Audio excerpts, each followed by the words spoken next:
बिस्मिल्लाहिर्रहमानिर्रहीम। अस्सलाम वालेकुम स्टूडेंट्स। अच्छा जी, आज के लेक्चर में हम डिस्कस करेंगे अ, ये स्टर्लिंग इंटरपोलेटिंग फार्मूला।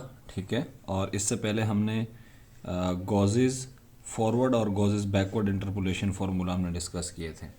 इन दोनों फार्मूलों के बारे में मैंने आपको बताया था कि ये सेंट्रल डिफरेंट फार्मूलाज हैं, और सेंट्रल डिफरेंट फार्मूलाज उस वक्त बहुत सूटेबल होती है जब आपको टेबल के सेंटर के नियर में वैल्यू चाहिए होती है।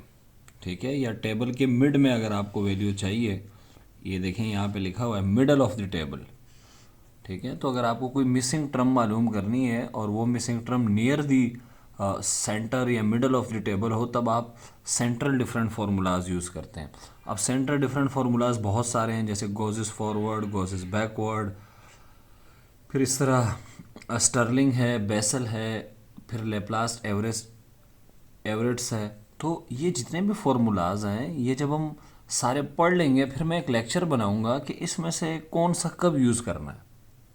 ठीक है, और कौन सा वाला बेस्ट है, यूँ भी कह सकते हैं। ठीक है, तो ये बिल्कुल एंड पे करेंगे। ठीक है। अच्छा, जितने भी सेंट्रल डिफरेंस फार्मूलाज हैं, ये 5, इन सब के ये सब सिर्फ इक्वली स्पेस्ड डेटा पर अप्लाई होते हैं। ठीक है, तो डेटा क्या होना चाहिए जी? इक्वली स्पेस्ड होना चाहिए। इक्वली स्पेस्ड डेटा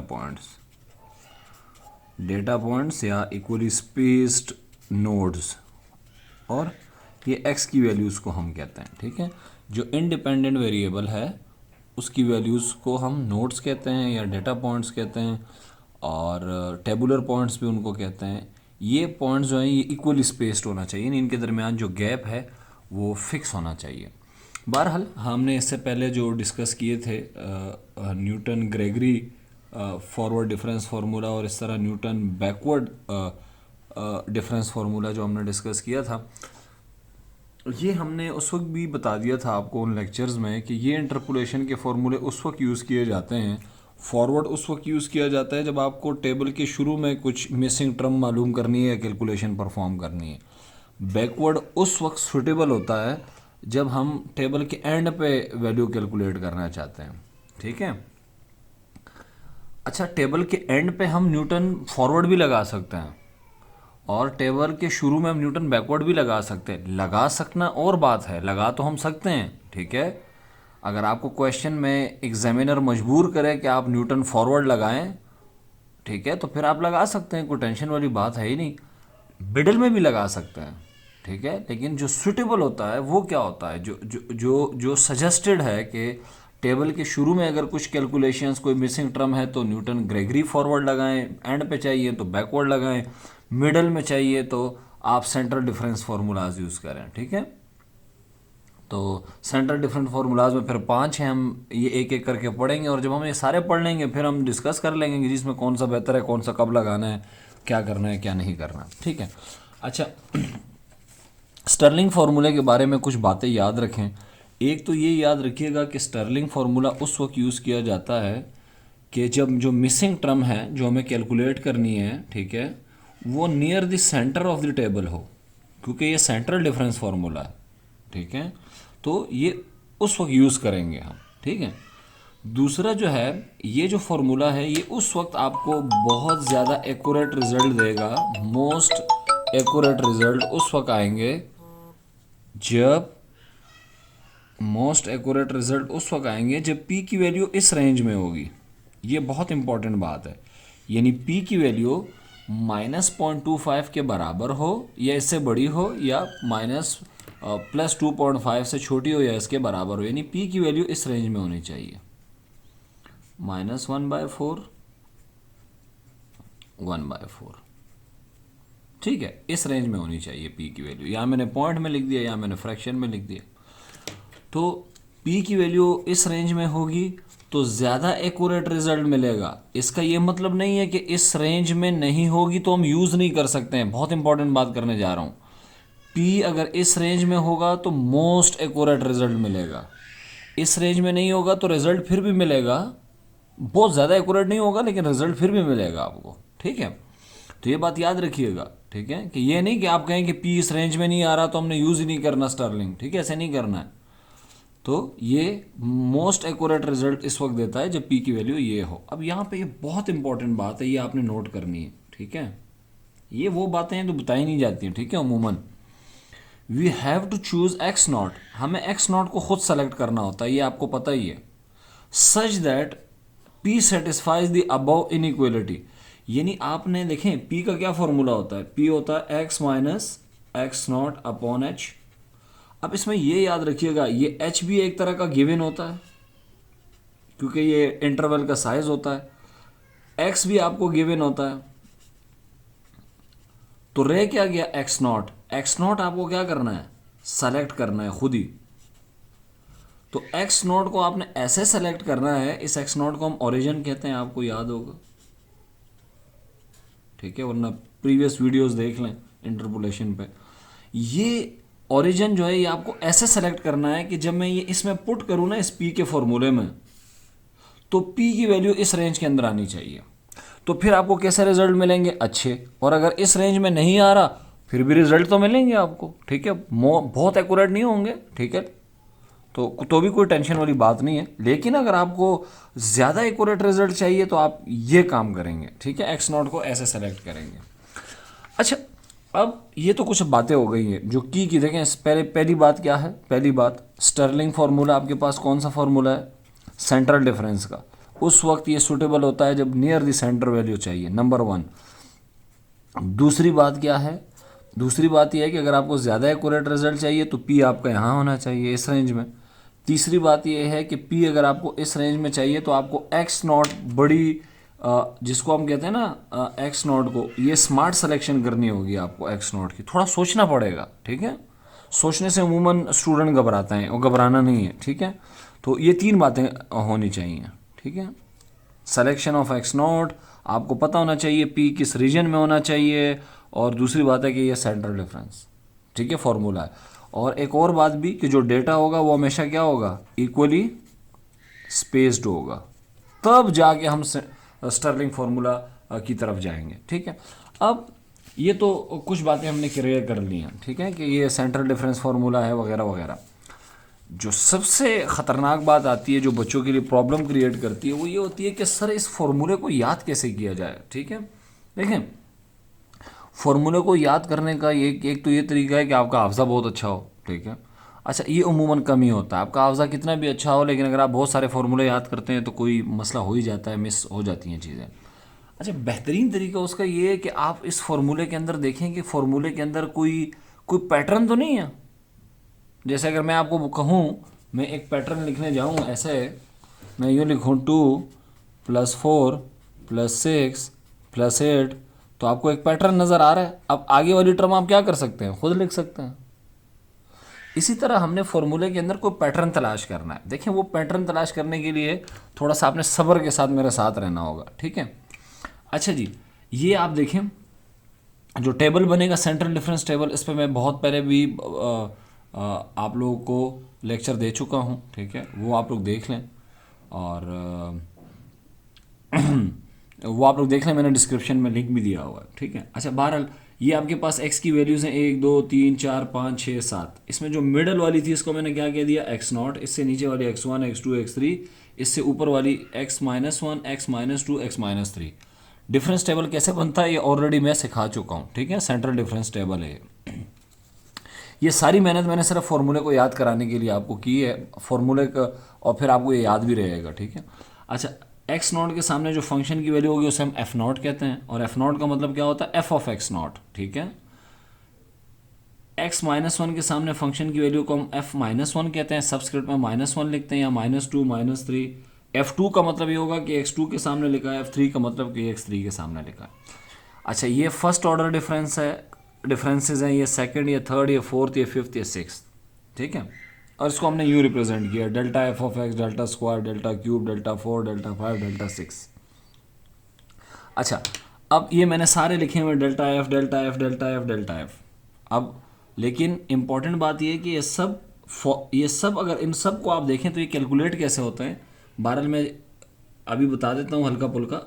डिटेल के लिए आप लिंक में देख लें, मैंने इस पर अलग से लेक्चर बनाया।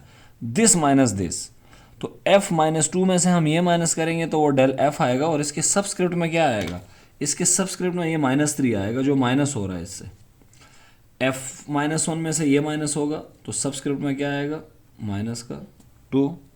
ठीक है, इसी तरह से f0 में से माइनस होगा दिस, ये -1, और इसी तरह f1 में से f0 माइनस होगा तो ये f0, इसी तरह ये f1 और ये f2।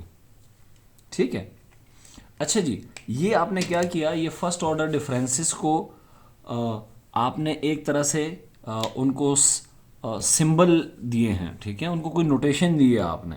अच्छा जी, आगे बढ़ें, इसको क्या कहेंगे जी, f-2 में से डेल्टा f-2 में से ये माइनस करेंगे तो इसका जो भी रिजल्ट आएगा उसको हम कहेंगे डेल्टा स्क्वायर, और यहाँ लिखूंगा मैं -3, फिर -2, फिर माइनस, एक एक बढ़ाते जाएं, ये हो जाएगा 0, ये हो जाएगा 1, ये भी आएगा -3, -2, -1 और ये 0, ये -3, -2 और ये -1, ये भी -3, -2 और ये -3, और ये डेल्टा 4 डेल्टा, ये डेल्टा स्क्वायर क्या बता रहा है कि ये सेकंड डिफरेंस है, ये थर्ड और fourth, fifth and so on. ठीक है, तो ये आप इस तरह से टेबल बना हुआ आपको मिल रहा है। ठीक है, अब हम क्या करेंगे कि हम इस फॉर्मूले को समझने की कोशिश करेंगे। देखें, फॉर्मूले को याद करने के लिए आपने क्या करना है, फॉर्मूले को याद करने के लिए आप एक बात याद रखें कि चाहे गोज़ फॉरवर्ड हो या गोज़ेस बैकवर्ड हो, इन दोनों फार्मूले में जो पहली टर्म होती थी वो होती थी f(x0). तो ये आप याद रखेंगे। इसमें तो क्या है, f(x) is equals to f(x0) plus, अब देखें प्लस के बाद मैं आपको एक पैटर्न बता रहा हूं, आपने बहुत गौर से सुनना है। अच्छा, पहले आपने क्या लिखा, f(x0), सेंटर पे फोकस करना है। अच्छा, इस f(x0) से एक लाइन आप ऊपर लगाएं और एक लाइन नीचे लगा दें। कितनी लाइनें बन रही हैं, 2। ठीक है, ऐसे हमेशा एक लाइन ऊपर एक नीचे ऐसे बनाना है। ठीक है, ऐसे बनाना है ये शक्ल। ठीक है, अच्छा जी, इस तरह की शक्ल बनानी है, ये जो लेस देन ग्रेटर देन की नहीं होती, इस तरह से मुंह खुला हुआ हो आगे की तरफ ऐसे। तो ये आपने एक ऊपर बनाया एक नीचे, तो मैं यहाँ क्या लिखूंगा, ये क्या लिखा हुआ है, डेल f0 और डेल f-1, तो ये मैं यूँ लिखूंगा, गौर से सुनिएगा, del f0 plus del f-1, और इसको मैं करूँगा 2 से डिवाइड, यानी इनका एवरेज लूँगा। ठीक है, अच्छा जी, और इसके साथ जो है कुछ मल्टीप्लाई हो रहा होगा। ठीक है, यहाँ पे वो मैं आपको बताऊंगा अभी कि क्या मल्टीप्लाई हो रहा होगा। ठीक है, इसलिए मैं थोड़ा सा गैप दूंगा, गैप। चलिए, ठीक हो गया सर। हम पहले इस तरह ऊपर गए, फिर नीचे आए, फिर इन दोनों से आपने आना है नीचे, ऐसे इधर से भी नीचे और इधर से भी नीचे ऐसे आना है। ठीक है, यानी पहले f0 है ये, इससे आप ऊपर गए फिर नीचे आए, फिर यूं नीचे आना है ऐसे। ठीक है, ऐसे डायमंड शेप बनेगी यूं। तो यहाँ क्या लिखा हुआ है, डेल्टा स्क्वायर, आप यहाँ लिख लीजिए डेल्टा स्क्वायर f-1, और इसके साथ कुछ मल्टीप्लाई हो रहा होगा, वो हम अब थोड़ी देर में लिखते हैं। फिर अगली टर्म कैसे आएगी, प्लस। अच्छा, एक बात याद रखिएगा, जिन पे पावर 1 है ना, 1 तो आपको पता है ऑड नंबर है, इन्हें हम कहते हैं ऑड डिफरेंसेस। यहाँ डेल स्क्वायर है, स्क्वायर का तो इवन नंबर है, इसे हम कहते हैं even differences, even order differences. Even order differences के नीचे हम 2 नहीं लगाएंगे। ठीक है, जैसे हमने यहाँ 2 लगाया ना, 2 का मतलब हमने इसका मीन निकाला, हम इसमें मीन नहीं निकालेंगे। ठीक है, तो ये याद रखिएगा आप लोग। अच्छा जी, आगे बढ़ते हैं। अब यहाँ पहुँचे, यहाँ से फिर आपने ऊपर जाना है ऐसे यूं, और फिर यहाँ नीचे। ठीक है, तो यहाँ क्या आ रहा है, डेल्टा क्यूब और डेल्टा क्यूब, एक पे -1 आ रहा है, एक पे -2 आ रहा है, तो आप यूँ लिखेंगे delta cube f-1 plus delta cube f-2, और जब भी 2 आएंगे इसका क्या लेंगे, एवरेज, और इसके साथ कुछ मल्टीप्लाई हो रहा होगा जो भी थोड़ी देर बाद लिखेंगे, प्लस। अच्छा, मूव कैसे करेंगे, जो मूवमेंट है वो यूं है, गौर से सुनिएगा, जो मूवमेंट है ना वो बड़ी इंटरेस्टिंग है। f0 से जो मूवमेंट है ऐसे ऊपर फिर नीचे, फिर ऊपर, फिर नीचे, फिर ऊपर, फिर नीचे, ऐसी मूवमेंट है। ठीक है, तो अब देखें हम गए थे ऊपर, अब यहाँ से दोनों क्या आएंगे, नीचे, यहाँ और यहाँ। तो यहाँ क्या आ रहा है, del 4, तो यहाँ मैं लिख दूंगा del 4 f माइनस 1। ठीक है, और इसके साथ कुछ मल्टीप्लाई हो रहा होगा, वो भी मैं आपको बताता हूँ। अच्छा, अगली टर्म क्या होगी, प्लस, अच्छा del 4 से फिर कहाँ जाएंगे हम, ऊपर, और इन दोनों को क्या कर देंगे, ये दो हैं, दो का हमेशा क्या लिया जाएगा, एवरेज। तो ये क्या आ रहा है जी, del 5 minus 3 f minus 3 plus del 5 minus 2 divided by 2। इसके साथ कुछ मल्टीप्लाई हो रहा होगा, जिसको हम देखेंगे क्या होगा, फिर प्लस, अब फिर ऊपर के बाद कहाँ आएंगे, नीचे, ऐसा। तो क्या नज़र आ रहा है आपको, del 6, अच्छा del 6 f माइनस 3। ठीक है, फिर थोड़ा गैप देंगे, प्लस, और ये सिलसिला ऐसे चलता रहेगा। ये बात क्लियर हो गई। अब गौर से सुनिएगा, ठीक है, कि पहले इसके साथ हम क्या लगाएंगे, इसके साथ हम मल्टीप्लाई में रखेंगे, याद रखेगा p। ठीक है, तो ये f ऑफ एक्स नॉट, इसके साथ रखेंगे p, गौर से सुनना है, इसके साथ रखेंगे p स्क्वायर, इसी p का हमने क्या लिया, स्क्वायर लिया। ठीक है, p स्क्वायर, ये थोड़ा इंटरेस्टिंग है। ठीक है, यहाँ से हालात बदल जाएंगे। ठीक है, इसके साथ हम क्या लिखेंगे, गौर से सुनिएगा, p और p स्क्वायर माइनस 1, ये भी आपको p स्क्वायर माइनस 1 का स्क्वायर। अभी देखेंगे आपको याद हो जाएगा। कुछ मैं ट्रिक और बता रहा हूँ, यहाँ डेल के ऊपर जो है ये फर्स्ट ऑर्डर है ना, तो फर्स्ट आपको पता है, first order, third order, fifth order, इनको हम कहते हैं ऑड ऑर्डर डिफरेंसेस। और ये जो स्क्वायर 4, 6, इनको हम कहते हैं इवन ऑर्डर डिफरेंसेस। तो जो भी ऑड ऑर्डर डिफरेंसेस होंगे ना, उसमें p की पावर हमेशा 1 आएगी, ये याद रखिएगा, p की पावर। और जो इवन ऑर्डर होंगे उसमें p की पावर हमेशा क्या आएगी, 2। अब ये देखें, ये ऑड ऑर्डर डिफरेंसेस है, p की पावर 1, ये इवन ऑर्डर है p स्क्वायर। अब यहाँ देखिएगा ये ऑड ऑर्डर है, ऑड ऑर्डर है ना, तो यहाँ p की पावर बात कर रहा हूँ, p की पावर 1, और इसके साथ मल्टीप्लाई हो रहा है p स्क्वायर माइनस 1 का स्क्वायर। अब देखेंगे ये ऑड पावर है, सॉरी ये इवन पावर है, इसके साथ यही आएगा जो पीछे लिखा हुआ है, बस सिर्फ क्या करना है, p के ऊपर स्क्वायर लगाना है, तो ये आ जाएगा p स्क्वायर, और बाकी as it is p square minus 1 का स्क्वायर, बाकी as it is. Odd power के साथ हमेशा क्या आएगा, p, मैं लिखूंगा p। अब गौर से सुनिएगा क्या कहानी आएगी, ये एज इट इज। अब जैसे 1 का स्क्वायर हमने लिखा था ना, अब बस एक 2 का स्क्वायर बढ़ जाएगा बस। ठीक है, और इसके साथ क्या आएगा, यही चीज आएगी, सिर्फ p के ऊपर क्या आ जाएगा, स्क्वायर आ जाएगा। मुझे उम्मीद है आप लोगों को पता चल रहा होगा कि मैं क्या कह रहा हूं। ठीक है, p स्क्वायर माइनस 2 स्क्वायर। अच्छा, आगे वाले क्या होंगे, अच्छा 6 के बाद क्या होगा, 7। 7 कौन सा ऑर्डर है, दिस, उसके साथ क्या आएगा, p। ठीक है, और यही चीज आएगी, लेकिन साथ में क्या होगा, जैसे 1 का स्क्वायर हुआ, 2 का स्क्वायर हुआ, फिर किसका स्क्वायर होगा, 3 का। अब ये 7 के साथ आ रहा होगा, डेल्टा 7 के साथ, इधर आ जाएगा डेल्टा 8, डेल्टा 8 के साथ क्या आ रहा होगा, यही पूरी चीज आ रही होगी, बस सिर्फ क्या फर्क पड़ रहा होगा, p स्क्वायर आ जाएगा माइनस 1 का square, p square minus 2 square, p square minus 3 square. अच्छा, फिर आ रहा होगा डेल्टा 9। याद रखें, जो ओड पावर है ना, चेंजिंग इनमें आ रही होती है। देखें ना, इसमें p था, फिर p स्क्वायर माइनस 1 स्क्वायर हो गया, फिर p स्क्वायर माइनस 1 स्क्वायर, फिर p स्क्वायर माइनस 2 स्क्वायर, फिर क्या होगा, p minus 1 square, p minus 2 square minus 2 square, p square minus 3 square तक जाएगा, फिर p स्क्वायर माइनस 4 स्क्वायर तक आ जाएगा। और ये जो इवन है, इवन, इनमें क्या हो रहा होता है, जस्ट पीछे वाले का स्क्वायर करना होता है। जैसे यहाँ p है तो यहाँ p स्क्वायर, यहाँ p स्क्वायर माइनस 1 है तो p का स्क्वायर हो गया। ये इस पूरे के साथ आपने क्या करना है, देखें, इवन में हमेशा सिर्फ इस p का स्क्वायर करना है, बाकी एज इट इज।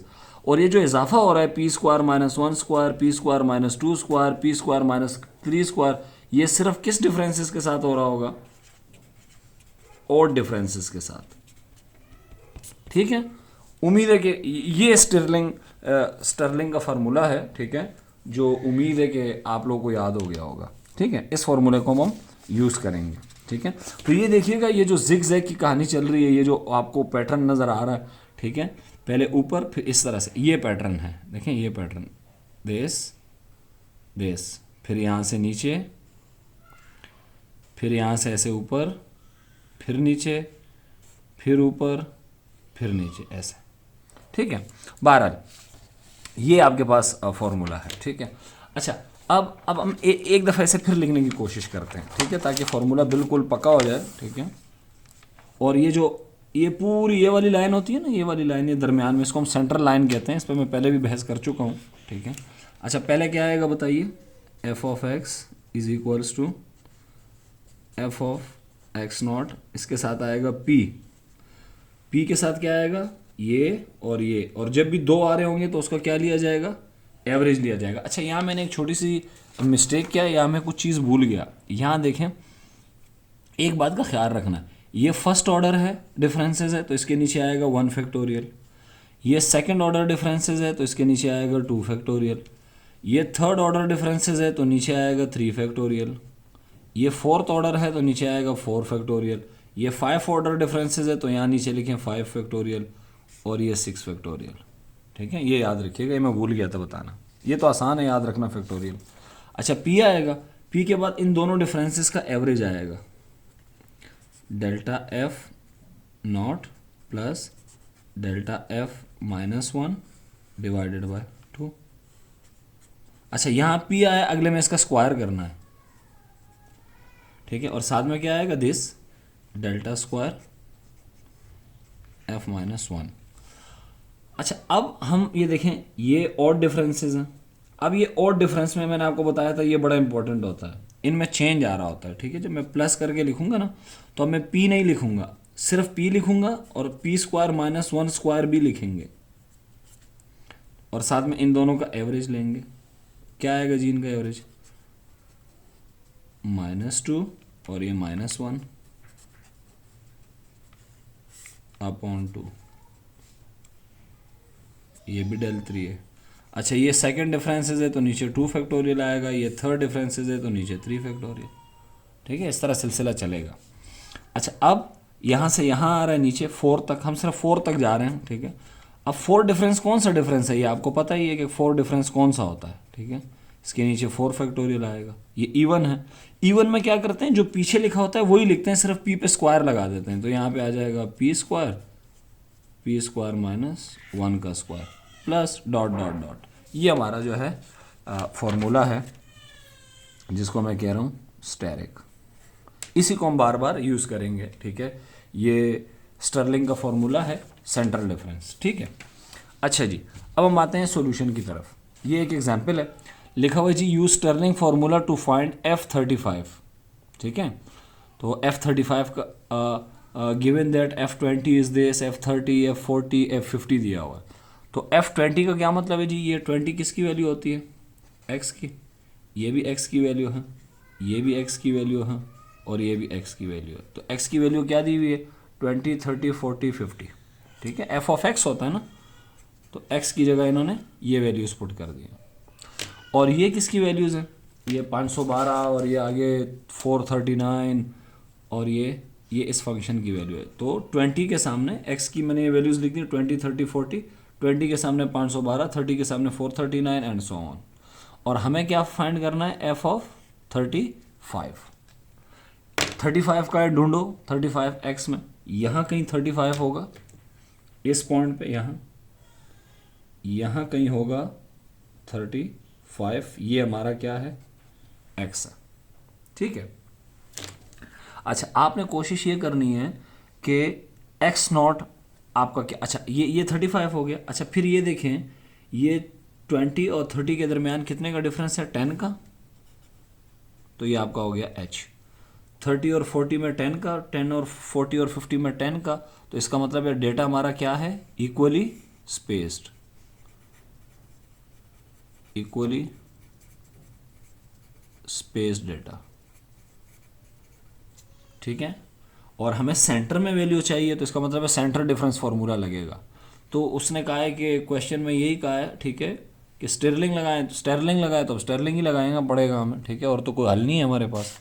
अच्छा जी, अब हम यहाँ देखेंगे कि जी एक्स नॉट क्या होना चाहिए, ठीक है, ये इम्पॉर्टेंट है।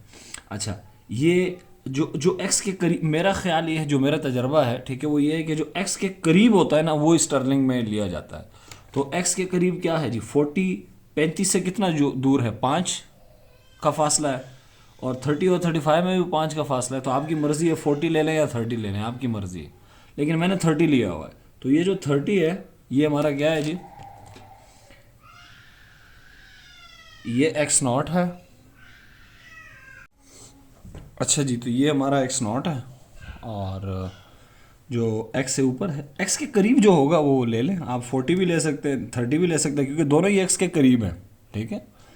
तो एक्स नॉट से ऊपर फिर आपको पता है कि क्या होता है, एक्स माइनस 1, और इससे नीचे जो होता है वो x1 होता है, और ये x2 होता है, ठीक है। ये लेबलिंग आपको आनी चाहिए वरना फार्मूला नहीं लगा पाएंगे, ठीक है।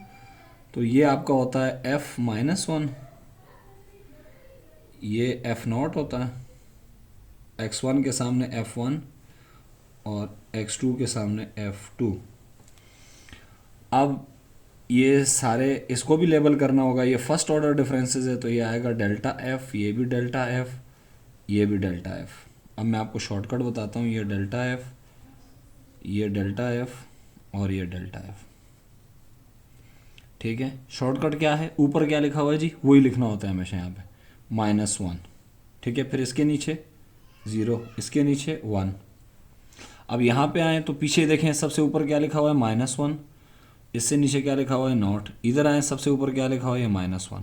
ये आपका टेबल बन गया है, ठीक है।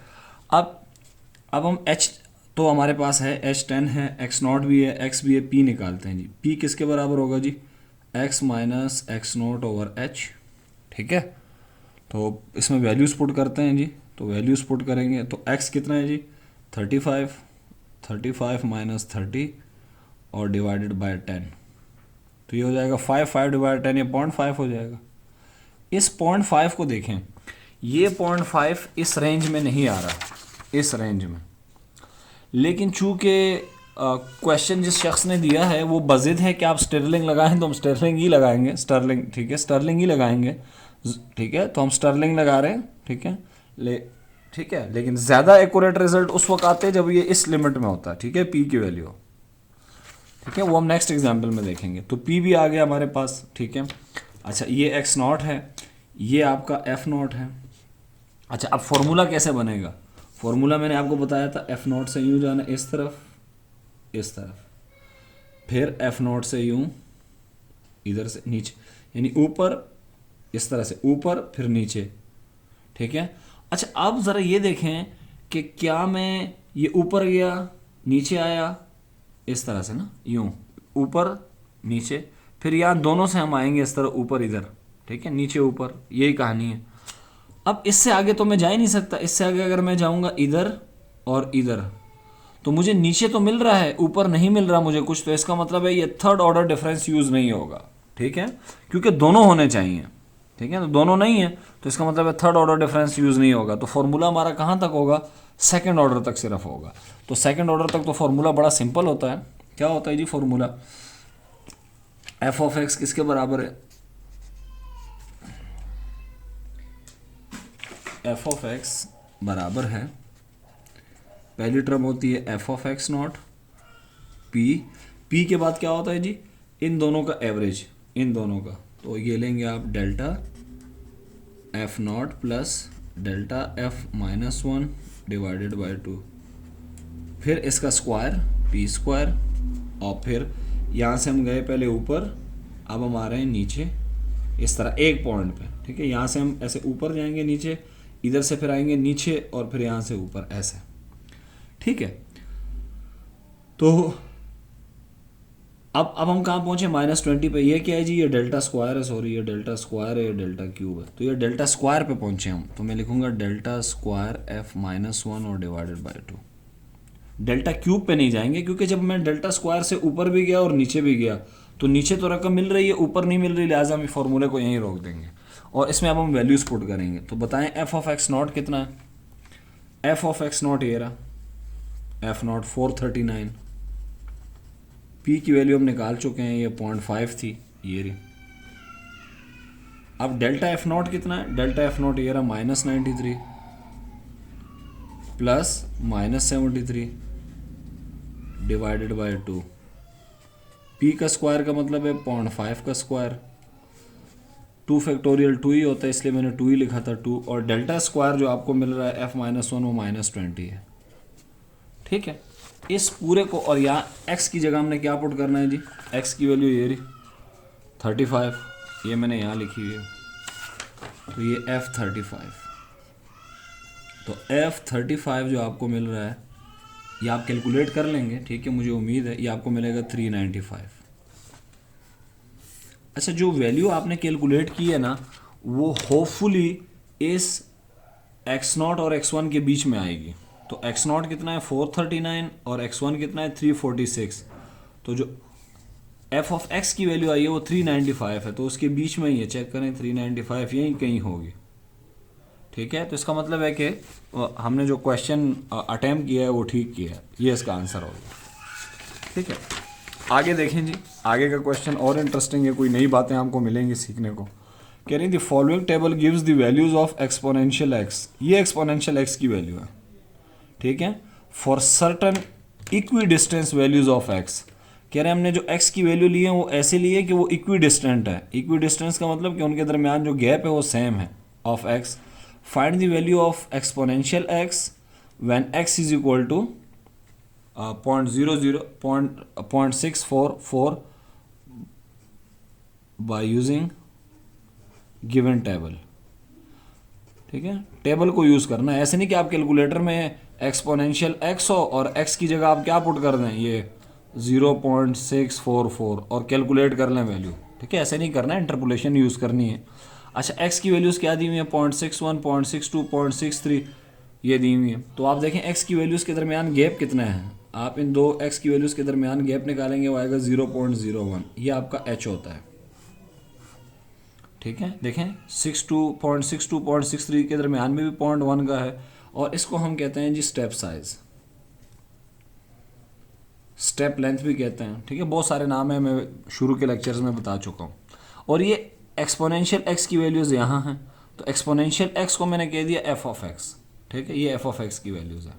ठीक है, अब the table for the central difference is on the next page. लेकिन एक बात पहले मुझे बताएं, ये x इज इक्वल टू 6.44 होगा कहाँ? 6.44 0.64 और 0.65 के दरमियान होगा। ठीक है, यानी 0.64 और 0.65 के दरमियान में कहीं क्या होगा? 0.644। अब मुझे एक बात बताएं, ये 0.664 किसके करीब है? इससे ऊपर वाली रकम के करीब है या नीचे वाली रकम के करीब है? तो ये आप कैलकुलेटर से डिफरेंस निकाल लेंगे। ठीक है, तो ये इसके बहुत करीब है, तो आपने क्या करना है, ये जो 0.64 है जिसके ये करीब है बहुत, इसको आपने x नॉट कहना है। ठीक है, तो अब हमने सेंट्रल डिफरेंस टेबल है, ये मैंने टेबल बना लिया। ठीक है, ये टेबल बहुत बड़ा टेबल है, ये देखें 0.64 को मैंने x नॉट कहा हुआ है, और क्यों x नॉट कहा हुआ है ये भी मैंने आपको बता दिया है, क्योंकि ये 0.644 के बहुत करीब है। यहाँ मैंने आपको लिखा भी है सिलेक्शन ऑफ एक्स नॉट, के एक्स नॉट को कैसे सेलेक्ट करना है, ये तो पहले भी हम डिस्कस कर चुके हैं कि जो स्टर्लिंग फार्मूला होता है उसके लिए आप एक्स नॉट ऐसे सेलेक्ट करेंगे कि पी की वैल्यू इस रेंज में हो। ठीक है, तो ये हम एक्स नॉट कैसे सेलेक्ट करेंगे? एक्स नॉट वो होगा जो एक्स के क्लोज होगा, सबसे क्लोज होगा। ठीक है, नियरेस्ट टू एक्स, वो एक्स नॉट होगा। तो नियरेस्ट किसके? 0.64 के ये है, तो इसको मैंने x कह दिया, इसको हमने x नॉट कह दिया। तो x नॉट के सामने क्या होगा? f not. ठीक है, बाकी आपको पता है टेबल कैसे बनेगा। अच्छा, बाकी रूटीन कैसे चलेगी? जो हमारा टेबल बनेगा वो कैसे बनेगा? 2 लाइनें ऊपर यहाँ है, फिर इसी से 2 लाइनें नीचे। ठीक है, ऐसे नीचे ठीक है, फिर यहाँ से क्या करेंगे? ऐसे, फिर ऐसे। पैटर्न देख रहे हैं?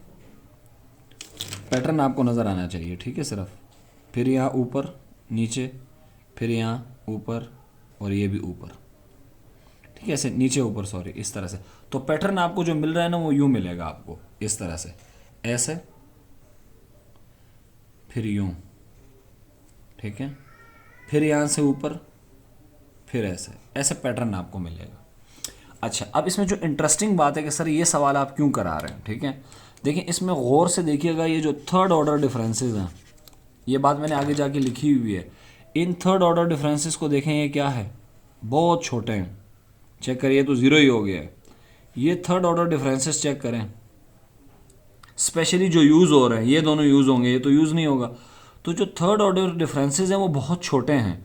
तो जब ये थर्ड ऑर्डर बहुत छोटे हैं तो हम इस थर्ड ऑर्डर को, फोर्थ ऑर्डर और फिफ्थ ऑर्डर, ये सब बहुत छोटे हैं, तो हम इनको क्या कर देंगे, नेग्लेक्ट कर देंगे।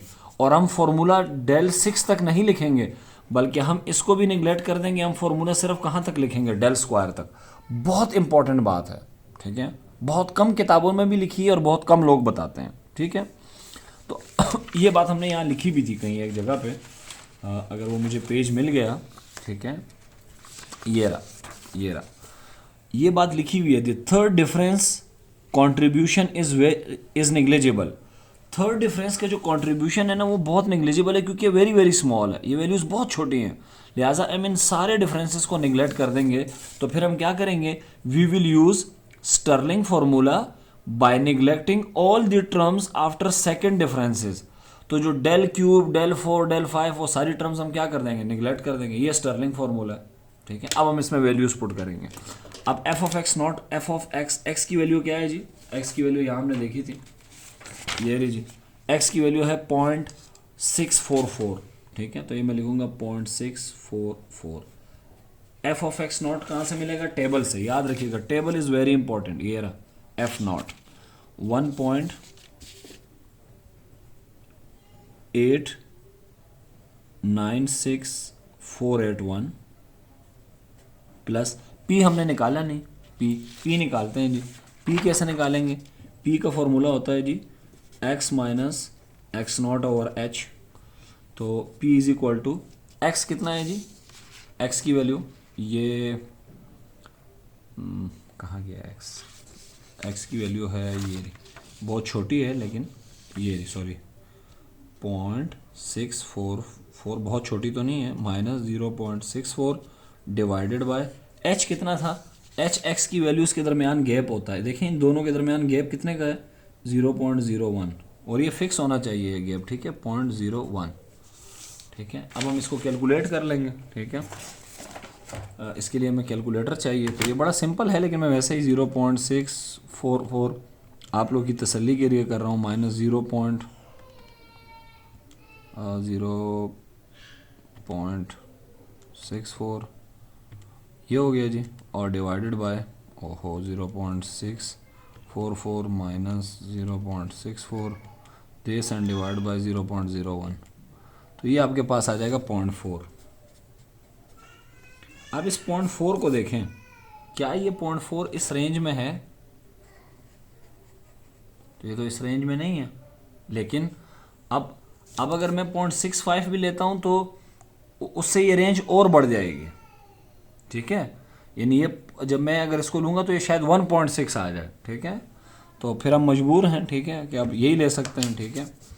अच्छा जी, तो कोशिश हम ये करेंगे कि पी वो लें जो क्लोज हो एक्स के, उससे ये रेंज आने के चांसेस हैं। अगर पी अगर आपने एक्स नॉट इस एक्स से दूर ले लिया, फिर तो इसके आने के चांसेस ही नहीं है, ठीक है। तो ये आ गया 0.4, ठीक है। अब इसमें वैल्यूज पुट करनी है, जस्ट इसमें वैल्यूज पुट करनी है। पी की वैल्यू भी आ गई है जी 0.4 सॉरी, और डेल्टा एफ नॉट, और ये आ जाएगा 0.4 का स्क्वायर डिवाइडेड बाय 2, और यहाँ पे जो वैल्यूज़ हैं वो हम टेबल से लिखेंगे, ठीक है। ये डेल्टा एफ माइनस 1 और ये डेल्टा एफ नॉट, तो ये कितनी है, ये हम यहाँ लिख देंगे 0.01877, ये यहाँ आप लिख देंगे, ठीक है, ये वैल्यू भी लिख देंगे प्लस दिस वैल्यू टेबल से, और ये डेल्टा स्क्वायर भी लिख देंगे दिस, और इन सब को कैलकुलेट कर लेंगे, ठीक है। तो कैलकुलेट करने के बाद आपके पास जो रिज़ल्ट आएगा वो क्या आएगा जी, रिज़ल्ट आपके पास आएगा 1.90408 ये आपके पास वैल्यू आएगी, ठीक है। अब ये वैल्यू चेक करें, ये x0 है, ये x1 है, ये 1.91 है, ये 1.89 है, इसके बीच में ही कहीं होगी, तो इसके बीच में ही है 1.904082। अच्छा, यहाँ आपने परेशान नहीं होना, टेबल से ये वैल्यूज पुट करनी है, देखें ना, टेबल से ये वैल्यू पुट करनी है, ये और ये इन दोनों को ऐड करना है, ये देखें यहाँ पे 2 से डिवाइड करना है, पी स्क्वायर ये रहा, इसका स्क्वायर ले लेना, डेल स्क्वायर आपका ये रहा, ये बस सिंपल कैलकुलेटर में ये प्लस माइनस कर देना, ये वैल्यू आ जाएगी, ठीक है। तो ये था हमारा लेक्चर स्टर्लिंग इंटरपोलेशन पे, ठीक है। और नेक्स्ट लेक्चर तक के लिए अल्लाह हाफिज़। और नासिर, आपको कोई भी क्वेश्चन हो तो आप मुझे व्हाट्सएप भी कर सकते हैं, और 200567 ये मेरा व्हाट्सएप का नंबर है, कमेंट सेक्शन में कमेंट भी कर सकते हैं। तब तक के लिए अल्लाह हाफिज़ और नासिर।